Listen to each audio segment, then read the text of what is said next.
तो कैसे हो प्यारे बच्चों, उम्मीद करता हूं कि आप लोग बहुत ही अच्छे होंगे। और अब आप लोगों ने पढ़ना लिखना भी स्टार्ट कर दिया होगा। वैसे भी अब तो बोर्ड एग्जाम बहुत ही ज्यादा नजदीक है, तो उम्मीद करता हूं कि आप लोग मेरे वीडियो को देखोगे, वहां से चीजें आप लोगों को समझ में आएगी। और अब मैं आप लोगों के लिए रेगुलर कंटेंट डालूंगा। और अपने पिछले वीडियो में मैंने इस चैप्टर से related, surface area and volume से रिलेटेड जो भी इंट्रोडक्शन पार्ट वाले वीडियो थे वो मैंने डाला है। आप लोग वहां पे प्लेलिस्ट में जाओ, वीडियो उपलब्ध है, आप लोग वहां पे जा करके देख सकते हो। और आज के वीडियो में मैं आप लोगों को इससे रिलेटेड जितने भी क्वेश्चन बनने वाले हैं उन सबको एक के बाद एक बताऊंगा। तो देखो, सबसे पहला क्वेश्चन जो यहाँ पे दिया हुआ है कि two cubes each of volume 64 centimetre cube are joined end to end, find the surface area of the resulting cuboid. अब देखो, इसके हिंदी में देख लो, दो घन है जिनमें से प्रत्येक का आयतन 64 सेंटीमीटर क्यूब है। और इनका जो संलग्न फलक है, ठीक है, जिसको क्या बोला जाता है, जो इसके दो एंड होंगे, दोनों एंड को संलग्न फलक मतलब क्या हुआ, दो एंड है, दोनों एंड को जोड़ करके एक नया सॉलिड बनाया गया है। वो सॉलिड जो है कैसा बनेगा, वो तो क्यूबॉइड बनेगा। तो उस जो क्यूबॉइड बना है उस क्यूबॉइड का टोटल सरफेस एरिया निकालने के लिए बोला गया है। तो देखो, सबसे पहले यहां पर क्या बोला गया है, जो क्वेश्चन बोल रहा है मैं पहले आप लोगों को बताता हूं। मान के चलो कि ये एक क्यूब होगा, एक क्यूब है, ऐसा ही एक दूसरा क्यूब भी होगा, ये वाला क्यूब है, और मान करके चलो एक और क्यूब ऐसा ही होगा। बनाने से क्या फायदा, एक ही तरह का क्यूब है। इसका जो है वॉल्यूम दिया हुआ है, वॉल्यूम कितना है, वॉल्यूम इसका 64 सेंटीमीटर क्यूब है। तो देखो, वॉल्यूम ऑफ क्यूब क्या होता है, वॉल्यूम ऑफ क्यूब अगर देखा जाए तो ये क्या हो जाएगा, ए क्यूब होता है, और यही दिया हुआ है ए क्यूब इक्वल्स टू 64 दिया हुआ है। तो ए अगर निकालने के लिए बोला जाए तो ये कितना होगा, क्यूब रूट हो जाएगा 64 का, जो कि कितना हो जाता है, 64 का क्यूब रूट अगर देखा जाए तो वो कितना होगा, 4 हो जाएगा। देखो, अगर आप लोग इसे नहीं जानते तो मैं यहाँ पे आपको बता रहा हूं। देखो, 64 को ब्रेक करो, 4 इंटू 4 इंटू 4, ये हुआ सॉरी बच्चों।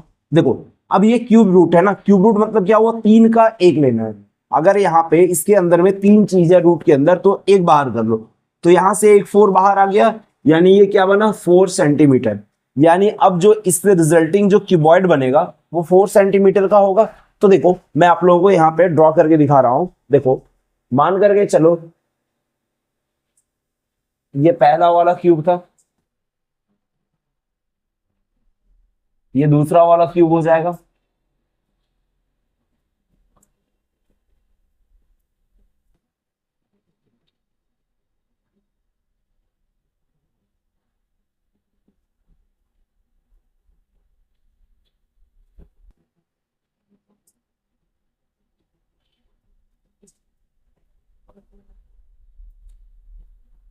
अब देखो इसमें क्या बोला गया है, ये इसका लेंथ हो गया 4 पहले वाले का, ये दूसरे वाले का लेंथ 4 हो गया।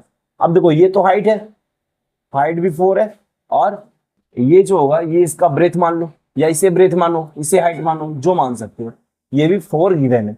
तो देखो, ये 4 और ये 4, यानी दोनों लेंथ मिला करके लेंथ मेरा कितना हो जाएगा, लेंथ हो जाएगा 4 प्लस 4। क्योंकि देखो, दो क्यूब को ऐसे रख दिया गया ना, दोनों का एज मिलाया गया, तो इसके भी 4 हो गए ये वाले साइड, और इसके भी 4 हो गए ये वाले साइड, तो 4 और 4 यानी ये कितना हो जाएगा, 8 सेंटीमीटर। अब देखो, इसका जो ब्रेथ बनेगा बी जो होगा ये होगा, तो इसका ब्रेथ में तो कोई भी तरह का चेंज नहीं आया है। देखो, ये जो था इसका यहाँ पे बी, यहाँ पे भी बी उतना ही है, यानी कि यहाँ से बी कितना मिल रहा है, 4 सेंटीमीटर मिल रहा है। और इसके हाइट भी देखो, यहाँ पे भी 4 है, और यहाँ पे भी हाइट कितना था, 4 था, यानी इसके हाइट भी कितने आ रहे हैं, 4 सेंटीमीटर। अब जो है क्यूबॉइड का टोटल सरफेस एरिया क्या होगा, T S A of cuboid. इसे अगर हिंदी में लिखा जाए तो हिंदी में इसे मैं क्या लिख सकता हूं, घनाभ का आयतन। वो देखो क्या होता है, वो हो जाएगा 2 LB plus BH plus HL, ये होगा, यानी 2, इसके लेंथ देखो कितने हैं, 8, इंटू ब्रेथ कितने हैं 4 प्लस ब्रेथ 4 है, हाइट भी 4 है, 4 इंटू 4 प्लस 4 हो गया इसकी हाइट और 8 हो गया इसका लेंथ, यानी कितना हो गया 2, 8 4 जा 32, 4 4 जा 16, 8 4 जा 32, इट मीन्स 2 32 और 32 64, 64 और 16 80 हो गया, यानी कि 82 जा 160 सेंटीमीटर स्क्वायर, ये इसके आंसर हो गए।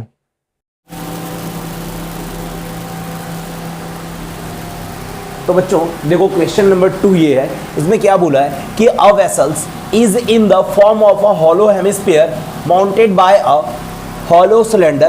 The diameter of the hemisphere is 14 centimeter and the total height of the vessels is 13 centimeter.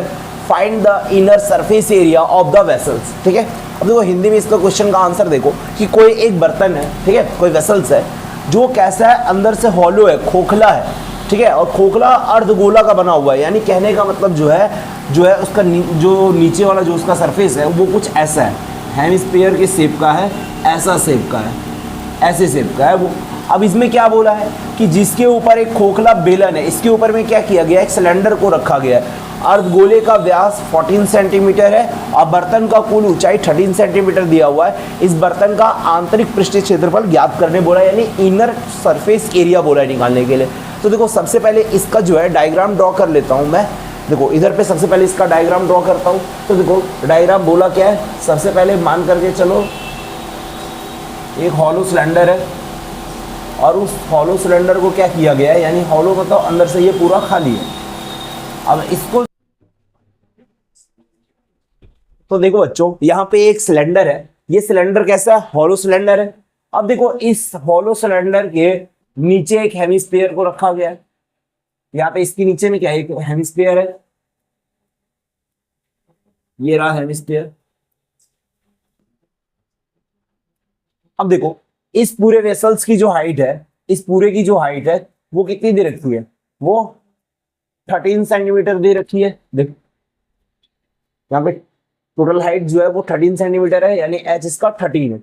अब देखो डायमीटर है, डी कितना दिया हुआ है, डी दिया हुआ है 14 सेंटीमीटर, तो इसके रेडियस निकाल लो, 14/2 सेंटीमीटर यानी कितने हो जाएंगे 7 सेंटीमीटर, 7 सेंटीमीटर इसकी त्रिज्या हुई। अब देखो ये त्रिज्या इधर भी है, यानी कि रेडियस इधर भी है और ये रेडियस इधर भी है, दोनों तरफ रेडियस होंगे, यानी कि इसके रेडियस 7 सेंटीमीटर है, ये भी 7 सेंटीमीटर की हुए। अब देखो टोटल हाइट जो है वो 13 है और यहां तक की हाइट जो है वो 7 दे रखी है, तो बाकी जो इसके हाइट हुए, यानी कि ये हाइट जो यहां से लेकर के इसके बीच के जो हाइट होंगे वो हाइट कितने हैं, वो 6 सेंटीमीटर हो जाएंगे, होंगे कि नहीं। देखो ये जब 7 सेंटीमीटर है तो बचा हुआ 6 होगा, तभी तो टोटल 13 हुआ ना। तो मान करके चलो हाइट लिखो, यहाँ पे हाइट कितना दिया हुआ है, हाइट हो गया 13 सेंटीमीटर माइनस 7 सेंटीमीटर, यानी कि इतना हो गया 6 सेंटीमीटर। अब देखो क्या बोला है, एरिया ऑफ वेसल्स बोला है, तो एरिया ऑफ वेसल्स क्या होगा, क्या होगा एरिया ऑफ, यहां देखो यहाँ पे जो भी एरिया यूज होगा वो कर्व सरफेस एरिया होगा। कर्व सरफेस एरिया इसलिए होगा क्योंकि देखो यहाँ पे जो हेमिस्फीयर है और जो सिलेंडर है दोनों का बेस सेम है, इसलिए यहां पर क्या करना है, यहां पर जो है कर्व सरफेस एरिया लेना है, यानी कि CSA of cylinder plus CSA of hemisphere. ठीक है, अब देखो अगर इसे हिंदी में मैं लिखूं तो क्या होगा, बर्तन का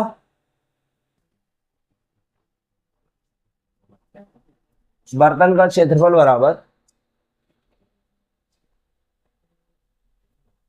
बेलन का वक्र पृष्ठीय क्षेत्रफल प्लस